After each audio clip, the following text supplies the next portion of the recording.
복잡하고 어려운 과학 뉴스 과학관에서 풀어드립니다. 햇살이 있는 과학 뉴스 저는 앵커 유만선입니다. 네, 이번 시간에는 제가 그 중앙방역대책본부에서 나온 자료를 좀 보고 궁금한 게 생겨서 이 시간을 좀 만들었고요. 지금 8월 5일 기준, 지난 8월 5일 기준 국내 그 백신 접종 완료자 그 651만 6,203명 중 돌파 감염 추정 사례가 1,540명으로 접종자 10만 명당 23.6명이다라는 얘기가 나왔어요. 그리고 또 한 가지는 위중증 사례는 15명. 그리고 사망은 2명 정도라고 얘기가 나오거든요. 근데 요거를 이제 종합적으로 보면은 지금 델타 변이가 상당히 많이 퍼진 걸로 알고 있는데 그럼에도 불구하고 백신을 맞은 그런 접종자들이 이 돌파 감염에 걸릴 확률 자체가 상당히 낮았고 그리고 그 중에서 또 위중증 사례라든가 사망 사례도 아주 극히 낮은 걸로 지금 이제 자료가 발표가 됐거든요. 그래서 이걸 보다 보니까 제가 뭐 이렇게 무식한 공돌이 입장에서는 변이 바이러스다라고 얘기를 하면 바이러스가 변형이 일어난 건데 도대체 기존의 백신을 막 맞았는데 이게 어떻게 효과가 있다는 얘기지? 라는 데에 대해서 좀 궁금증이 생겼습니다. 그래서 이 자리에 우리 과학관에서 그 생물학을 전공하신 양혜정 박사님을 모셨습니다. 양혜정 선생님 안녕하십니까? 네, 안녕하세요. 예. 양혜정 연구사입니다. 여태까지 네. 그 저희 카드 뉴스 중심으로 카드 중심으로만 이제 얼굴 사진과 마스크 딱 쓰고 저희 만났었잖아요. 네. 왜 갑자기 얌전을 빼시죠? 아, 그때는 네. 자유롭게 할 수 있는 마스크와 카드 뉴스 영상이 있었기 때문에 부담 없이 했는데 오늘은 직접 이렇게 얼굴을 드러내야 하는 대면 영상이기 때문에 조금 얌전해졌습니다. 당시에는 아무 말이나 막 할 수 있었는데 네. 이제는 좀 조심스러워졌다. 네. 이런 의미로 이해하고요. 네, 하지만 열심히 해보겠습니다. 그래서 박사님한테 여쭤보고 싶은 건 바로 그거예요. 그래서 다시 한번 말씀드리면 기존의 백신이 도대체 변이가 일어났다는 바이러스에 어떻게 뭐 전부든 부분적이든 유효한지. 코로나19 바이러스가 인체 세포 안으로 침투해 들어가는 과정에 대한 이해가 먼저 필요할 것 같아요. 대부분 우리가 코로나19 그 이름에서 알듯이 대부분 그 왕관처럼 생겨져 있는 것만 대중들이 알고 있는 것 같아요. 보통 이렇게 공 모양인데 그쵸. 겉에 이렇게 볼록볼록 빨간색으로 보통 표현해요. 그쵸. 무섭게 생긴 그런 네. 돌기가 막 잔뜩 있는 것처럼 네. 그걸 스파이크 단백질이라고 보통 부르죠. 네, 맞습니다. 그러니까 저 같은 무식한 사람은 스파이크 단백질이 이렇게 바이러스가 이렇게 공처럼 생겼는데 근처에 이렇게 꽃봉오리 모양의 스파이크 단백질이 쫄랑쫄랑 붙어 있고, 저는 그냥 뭐 애니메이션처럼 생각하면 몸속에 싹 들어가서 얘네들이 뿅 나와가지고 스파이크 단백질 이렇게 세포벽을 막 깨가지고 들어가는 거 아닐까 뭐 이렇게 생각을 했는데 네. 뭐 특별한 어떤 기제가 있나요? 네, 그 알고 보니 네. 우리가 알고 있던 그 뾰족하게 튀어나온 스파이크 단백질이 사실은 장미꽃 모양으로 생겨서 장미꽃의 꽃봉오리 모양과 장미꽃의 줄기 부분으로 이제 두 개로 나눌 수가 있어요. 아, 그걸 또 구분을 해냈고 네. 과학자들이. 근데 장미꽃 봉오리 부분하고 이 줄기 부분을 이루고 있는 아미노산의 수가 1273개의 아미노산으로 다 구성되어 있고 보통 아미노산이 그렇게 합쳐진 걸 불러서 단백질이라고 부르죠. 그렇죠. 그래서 1번부터 1273번까지 번호를 다 붙이고 그 아미노산이 각각 어떤 기능을 하고 역할을 하는지 밝혀낸 거예요.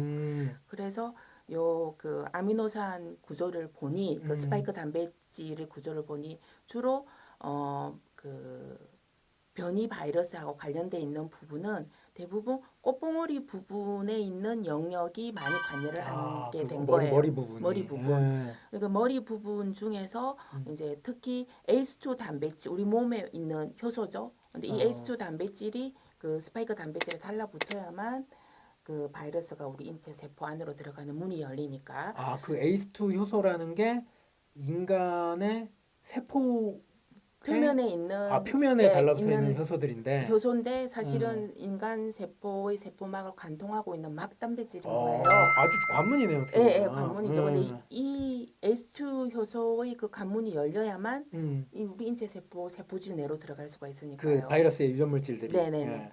그래서 그 사실은 이 ACE2 효소 같은 경우에는 엔지오텐신, 그 컨버팅 효소라고 이야기를 해서 혈압을 낮춰주는 그런 데 관여하는 효소거든요. 네. 근데 이 효소가 달라붙는 표면이 스파이크 단백질의 특정 부위가 있는데 그 특정 부위를 우리가 리셉터, 바인딩, 도메인이라 해서 앞글자만 따서 RBD라고 부르는 거예요. 그게 어떻게 보면 스파이크 단백질의 머리 부분에서도 특정한 영역이라는 네. 말씀이신가요? 네. 그리고 이제 그 특정한 영역이 ACE2 효소랑 잘 달라붙으면 네. 간염력이 센 거고. 어떻게 그러면 잘 달라붙고 덜 달라붙고라는 그런 기작이 일어나나요? 네, 그거를 살펴보니 네네네. 그 RBD를 이루고 있는 아미노산의 네. 그 성질이 네네.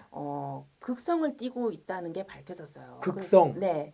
자석 얘기해주세요. 자석처럼 그 극성. 극성인데 대부분 그 생물 시간에 배웠듯이 아미노산의 구조를 생각을 해보면 중간에 C가 있고 팔 4개가 나오는데 그 팔 4개 중에서 오른쪽하고 왼쪽 보면은 N 말단과 이제 N기와 C기가 있잖아요. 카르복실기와 이제 아미노기가 있고 위쪽에는 리셉터 그 R기 해가지고 기질이 있고 있어요. 밑에 H기가 있는데 그 R기에 달라붙는 그 기질의 종류에 따라서 어떤 아미노산은 플러스 성질을 띠기도 하고 어떤 아미노산은 마이너스 성질을 띠기도 하고. 그러니까 아미노산이 대략 20몇 종 한 개. 정도가 있는 걸로 알고 네네. 있는데 그 아미노산들이 각각 극성을 좀 띠고 있다. 네. 정기적인 극성을 띠고 있다. 네. 예. 근데 그 RBD에 해당하는 아미노산은 플러스인가요? 아까 플러스라고 그러셨나요? 네, 이제 플러스 전하를 띠고 있는 양전하를 띠고 있는 아미노산이 많으면 많을수록 전염력이 이제 강해지는 이유가 ACE2 효소라고 이야기를 네. 했죠. 그 ACE2를 또 구조를 과학자들이 다 규명을 해냈는데 네. ACE2 구조의 핵심 부분을 이루고 있는 그 전하는 음전하를 띠고 있는 게 밝혀졌어요. 그거 마치 이렇게 지나가다가 네. 바이러스랑 세포벽이 이렇게 자석처럼 이렇게 착각 달라붙는 달라붙는 거죠. 그런 효과가 있다고 보면 되겠네요. 그렇죠. 그리고 아까 말씀하신 변이가 일어나는 거에 RBD에 있는 아미노산의 극성이 조금 더 세지면, 극성이 양극이 더 커지면 네. 전염력이 더 강해지는 세진다. 거죠. 네. 거기까지는 제가 그럼 이해를 했는데 네. 처음에 질문 드렸던 그러면은 백신이 그러니까 결과적으로 이 방역대책본부에서 나온 자료에 따르면 백신이 효과가 없지는 않단 말이에요. 네. 그러면은 이게 RBD하고는 관계가 없는 건가요? RBD하고도 영향을 미치지만 그보다 네. 더 중요한 거는 네네. 백신을 맞아서 네. 그러니까 대부분 백신이 가짜 자기인 그 스파이크 단백질의 일부분을 우리 몸에 넣어서 네. 그 단백질의 상보적인 항체를 만드는 게 백신의 원리잖아요. 네네. 근데 이 만든 항체가 네. 스파이크 단백질과 인체 세포 사이를 구성을 달라붙지 못하게끔 차단하는 장애물의 역할을 하잖아요. 네. 그 장애물처럼 되려고 하면 스파이크 단백질 중에 일부분을 미리 만나가지고 이제 반응을 해버려야 되니까 네. 그때 달라붙는 곳이 NTD라고 있어요. 그래서 N 터미널 도메인. 그거는 그러면 RBD와는 다른 부위인데 이제 근접해 있는 거죠. 아. 그래서 백신을 맞아서 우리가 몸에 항체가 생겼다 할지라도 네. 바이러스가 RBD 쪽에 변이를 많이 일으키는 바이러스인지 아니면 NTD 쪽에 많은 변이가 일어나는 바이러스인지에 따라서 백신이 백신 효과가 있냐 없냐가 네. 이제 결정을 하는 거죠. 그럼 현재까지 그 델타 변이가 엄청 많이 확산돼 네. 있는 상태인데 네. 전염력도 높아졌다고 네. 그러고 그 부분은 RBD의 변이가 있는 거다 보니까 네. 기존의 백신이 나름 유효하다. 네. 그러니까 NTD라는 그 부위에 결합을 해서 그 바이러스의 기능을 못하게 막는 구조이기 때문에 네. 그렇게 이해하면 하면 될까요? 되죠. 네. 그러면 마지막으로 좀 드리고 싶은 게 그러면 뭐 델타 변이도 기존 바이러스가 백신이 어느 정도 유효하다고 하면 그 이후에는 문제가 해결되는 건지 뭐 이제 이 코로나로부터 이제 그냥 뭐 자유로워지는 건지 그런 부분도 좀 그러니까 바이러스는 그런 변이를 네. 뭐 RBD에서 변이를 계속 일으키다가 네. 뭐 결국은 저희가 집단 면역 달성하고 나면 그냥 없어진다는 건지 그런 것도 좀 궁금해가지고요. 네. 근데 그 델타 변이 같은 경우에는 기존의 알파, 베타, 감마에 비해서 그 RBD에 있는 변이가 양전하를 띠는 아미노산으로 변이가 대부분 많이 일어났어요. 네. 그래서 전염력이 알파, 더 베타, 높아진 감마에 거고. 비해서 굉장히 높아져 있고, 음.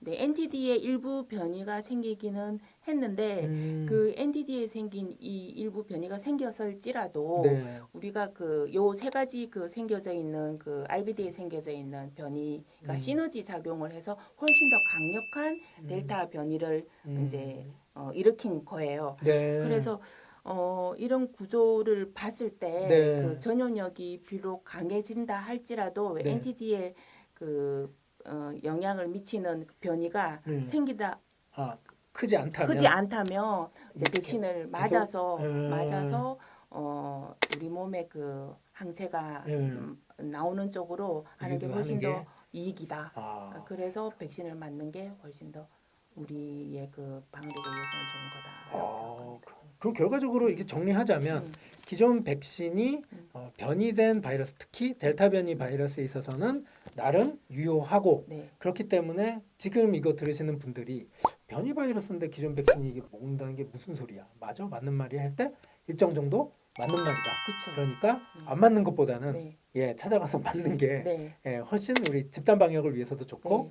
그다음에 스스로를 위해서도 훨씬 좋다. 네. 뭐 이렇게 결론 내리면 되겠네요. 네네. 그리고 이제 네. 궁극적인 목적은 그 치료제가 나오지 않는 이상은 네. 저희가 백신을 계속 맞아서 치료제가 네. 나올 때까지 버텨야 되는 거잖아요. 네. 근데 바이러스는 계속 우리보다 더 앞서서 진화를 해서 요 진화를 할 때 전염력을 강하게 하는 쪽의 진화가 무용지물이 될 때, 네. 즉 백신을 많이 맞아서 집단 면역이 이루어질 때 그 이후에는 아까 이야기한 NTD 쪽의 변이를 많이 일으킬 확률이 많아요. 네. 그래서 설사 NTD의 변이를 많이 일으킨다 할지라도 네. 결국은 치료제만이 살 길이거든요. 네. 그래서 치료제가 완전하게 상용화돼서 나오기 전까지는 백신으로 버티는 수밖에 버티고 없고, 좀 그다음에 일정 정도 주의하고. 네, 그리고 이제 기존의 요 그 아미노산 종류라든가 이런 거는 다 알려져 있고, 네. 그리고 요 백신을 만드는데 mRNA 백신의 이점이 이제 싸고 그다음에 재빨리 백신을 만들 수 있다는 이점이 있거든요. 다른 백신에 비해서. 네. 그래서 플랫폼은 이미 구축되어 있기 때문에 변이가 생기더라도 발빠르게 그 맞는 변이를 대항할 수 있는 항체를 만들 수 있는 백신을 발빠르게 만들 수 있기 때문에 네.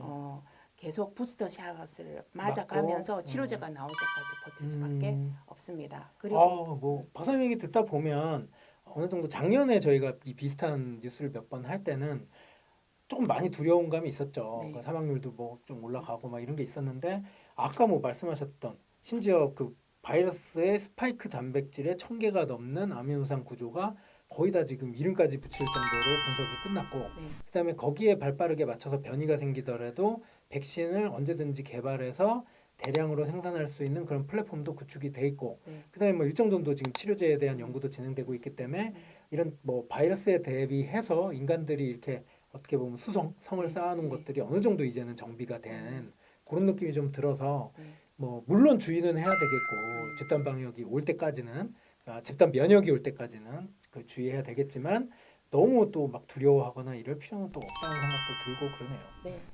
어쨌든 오늘 막 그 되게 어려운 질문이었는데 어려운 질문이었는데 되게 나름 그 스파이크 단백질 구조부터 시작해서 쉽게 설명해 주셔서 감사드리고요. 네.